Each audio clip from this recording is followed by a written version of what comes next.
Hey, what's up? This is my top 5 PS4 games for the PlayStation 4 up to August 2016. So this is from the launch up until now. Now some little qualifiers here. I am not including any games that came out last generation, and I'm trying to keep it to strictly games that I've played on the PS4. So if there's something missing, chances are I probably didn't play it, so sorry. So with that in mind, please enjoy my top 5. So my number 5 is Dragon Age Inquisition. I absolutely adored this game.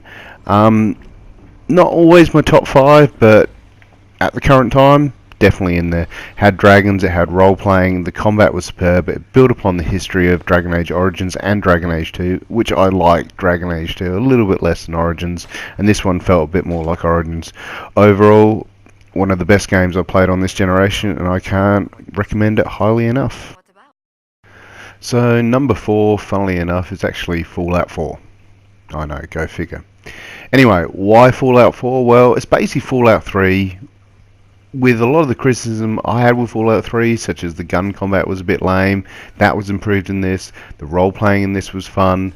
I think if this had come first before Fallout 3, which I know is a daft statement, but if it had been, I think people would be raving about this. So why is this game number 4? Well, let me tell you a little story of Pickman's Gallery. So imagine it's the apocalypse. You're raiding houses, you're trying to sneak around and steal things. And I walked into this place called Pickman's Gallery.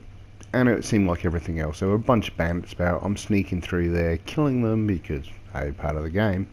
And they start talking to each other. And the story you get from them is they are being hunted down by someone else, a mass serial killer of some sort. And then you start looking at the house and there are dead bodies everywhere. It's really creepy and gothic. Anyway, you start going through, you start going down to the basement, following the path of this guy they're hunting. And at the end, you meet the guy who's actually been slaughtering all these bandits. And how you handle that situation was completely up to you. This was something that wasn't a quest. I literally just ran into it, just blind.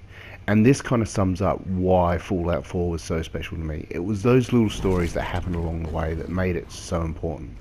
You just walk into something and it was just, it had that sense of discovery, excitement, and you just never knew what was going to happen. And Fallout 4 just did it for me. I mean, obviously there are other things that go for it as well, such as the radio stations. The music was really infectious. You're always sort of bubbling it. The shooting was better than 3, as I've already mentioned. And believe it or not, I kind of like the base building. Maybe that's the obsessive compulsive in me, but yeah, it was a lot of fun. So on to number 3. So, number 3 is Destiny. Hey, I'm a poet and I didn't know it. Now I'll just dance. Anyway, Destiny, why is it my number 3? It's got gunplay, like the game is just so tight on the gunplay. And it's co-op. You can't beat a good co-op game nowadays. To be honest, I kind of liked Alien Colonial Marines because it was co-op. It also had the loot loop, it had a hook in you for days, and the raids were just amazing. The raids had it such that you had to communicate, and those games that force you to play with people and communicate are always winner on me. On top of that, it had strong multiplayer, if only the servers were slightly better, and it was just such an addictive game. To be honest, it could be higher, but they just don't seem to sort of back it up with consistent dropouts of content. So Destiny in 2 years' time may well be number 1, but for now, it's my number 3. So number 2, obviously, for anyone looking at my YouTube channel, is Rocket League. Rocket League is an amazing game. It has it all. And it's one of those games that you just think, cars, soccer, why is that on there? It works. It is such a great game, and anyone can play it. You can be bad at cars, you can be bad at races. you can be bad at games in general and you can still play this game. You don't have to be good. It's all about coordinating with other people. The teamwork in it is involved. You don't have to be skilled. Oh, it's just such a good game. On top of that, the people who actually designed the game, they're always backing up with new content. They actually invented ice hockey for it, which was a lot of fun. They invented basketball for it, which was a lot of fun. And Destiny could learn a lot from the people who made Rocket League because they just keep backing up with extra content. Hell, I even bought the Batman game. It's one of those games I cannot recommend enough. If you have a PlayStation 4 or you have a PC or it's on Xbox One now, buy this game. This game has got hours of fun. And if you're into achievements or platinums, it's one of the easiest platinums you can earn as well. This game is fantastic. Please give it a go. So, if you got this far, you're probably wondering what my number one is. It is Heavy Rain. No, actually it's Dark Souls 3. Dark Souls 3 has got gameplay coming out of its wazoo. It has co-op involved, as you can see right now. You can co-op and help people. It's got PvP. The game just controls like games of old.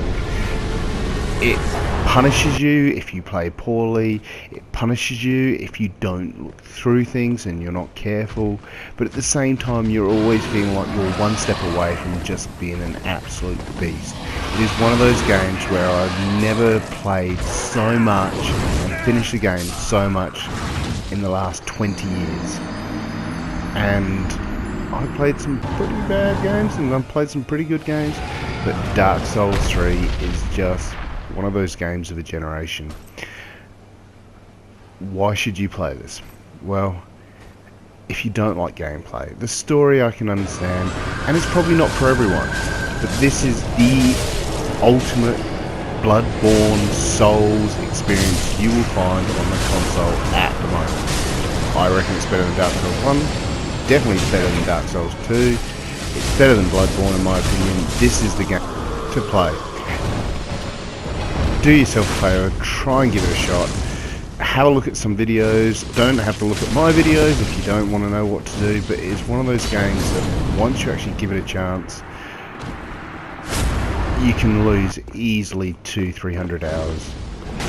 But just remember, if you can't beat something, there is no shame in looking up a guide. There is no shame in just doing what you can to win this game. If you don't like combat, you can use magic. If you don't like magic, you can use combat. You can use shields.